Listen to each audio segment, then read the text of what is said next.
Let me do this real quick. I know there's talk out there about us signing a player.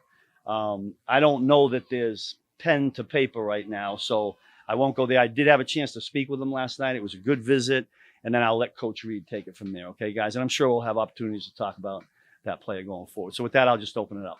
You mentioned being fired up and you had an opportunity to talk to him. Granted, we don't know if it's confirmed or not, but if you did sign him. You're going to do that to me, aren't you? You're going to do that. That's really good. That's really good. Yeah. Listen, I would say this particular player. How's that? Listen, I'm always happy to add big, long guys, right, that have experience, have played in the league. But I'll be honest with you. I mean, I do know something about the player just from afar, right? But until we get him in here to find out where we can use him best, and that's exactly what I told him last night when we talked. So I'm not sure if it answered the question or not, but that's what I'm going with.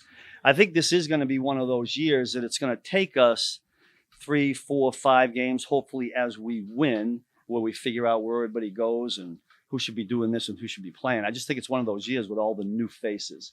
That's certainly one of the positions that's a little bit new. One of the only steps left with these guys is what will they do physically when we put those on, the tackling, the block destruction, we call it. I anticipate that George will be really good at that because he's one of those, plays with his hair on fire.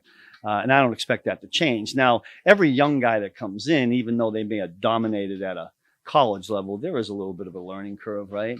So we're going to live with some ups and downs with the young guys, and hopefully, George goes like that, right, throughout the season. But I'm fired up to see what he does physically.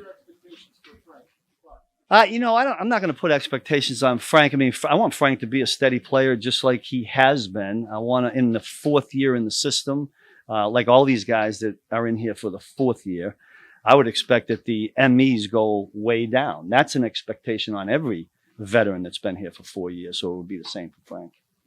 To be honest with you, that's an exciting thing for me personally. I like working with these young guys. I'm not so sure I want so many at one time that we're basically relying on, but I think Joshua's done a really good job. The one thing Joshua does is that when we ask him to do something a certain way, technique-wise, he goes right out there and tries to do that, and he's been doing it all the way through.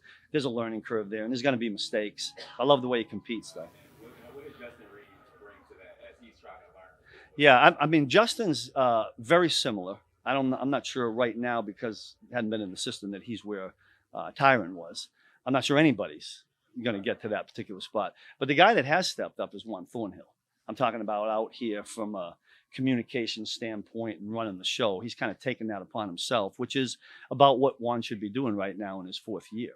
And as Justin gets more comfortable with the system, I would expect him to do the same thing. We're very fortunate to have Nick here, in my opinion. Nick's a natural thinker. He's a natural football player too, but I'm glad that we have Nick because I think he does a really good job. I don't think he's at just like with Tyron, safeties being at Tyron's level after Tyron was in it for 3 years. I'm not sure Nick will be at that level as Hitch after Hitch had it for 3 years, but I am encouraged with what he's doing right now. The horn just blew. Can I does that mean I'm done? That means nothing in here. Yeah, gotcha. Sort of like a follow-up to Sam's question. Philosophically, in 2019, you kind of did the same thing because you had the new scheme for the play. All new guys, yeah. And so you have new players here, but how beneficial is it to have some veterans who underwent that? A huge benefit, but there's quite a number of new faces. It'd be different if it was just one, right? Because like even last year, I'm trying to think, most of the group was back, right? Who would have been new? Nick. And Nick would have been new, right? So we really didn't scale it back, and Nick had to get up to speed with everybody. But this whole group, it will be throttled down a little bit. We're going to have to do that. We got to find out what these guys can do and be playing fast on game 1. But that doesn't mean that we don't challenge them right now. Part of doing all of this is to find out which guys can think fast. If you go out there and you play 2 coverages and 2 fronts, right, and then you get into game 5 and you need to change some things because of whatever you're playing, and guys can't get, we'll know who can and who can't. I hope I don't have to answer that question again. Are we done with that one? Sam, have you coached? Yeah. Yeah, well, yeah, it was really good. No, because I think every coach has to do that, right? Too much, too little. But every player needs to know whatever you put in. That's the NFL, right? Am I good? You're good. All right, thank you.